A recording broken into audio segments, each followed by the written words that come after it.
પ્રણામ મારા ભાઈઓ બહેનો। આ જે 13મી ડિસેમ્બરે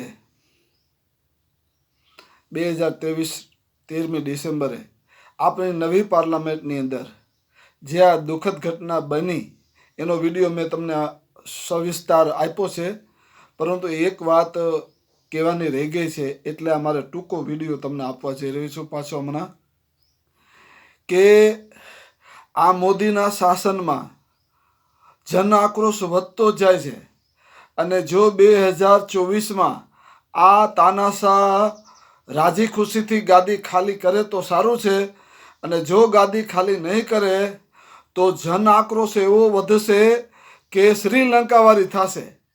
શ્રીલંકાવાળી થશે। હું મોદી સાહેબને ચેતવું છું કે તમે રાજી ખુશીથી ચાલ્યા જાઓ, નકર હવે છે ને માણસો અહીંયા સુધી આવી ગયા છે, ગરા સુધી તમારા શાસનથી, તમારી આ બધી તમારા કરતૂતોથી અહીંયા વાજ આવી ગયા છે।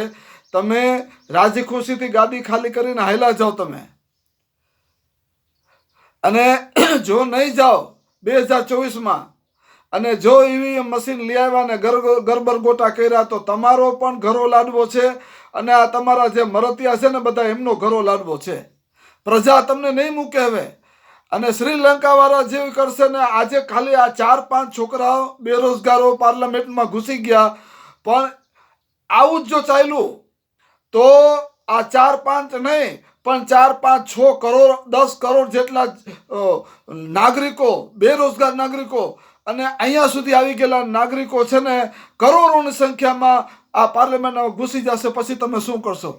હે, શ્રીલંકાવાળી થશે। એટલે નરેન્દ્રભાઈ મોદી આ 4-5 છોકરાઓ જે ગરી ગયા ને એનેથી તમે સાર લઈ, બૌદ્ધ સાર લઈને તમે ચેતી જાઓ, અને જેમ બને એમ આ ભારતની પવિત્ર ગાદી ખાલી કરો, બરોબર ને? રાહુલ ગાંધી સાહેબને બેસારો વડાપ્રધાન પદે, તો આ કાંઈક દેશ કાંઈક સારી દિશામાં જાય। બસ હું એટલું જ કહું છું।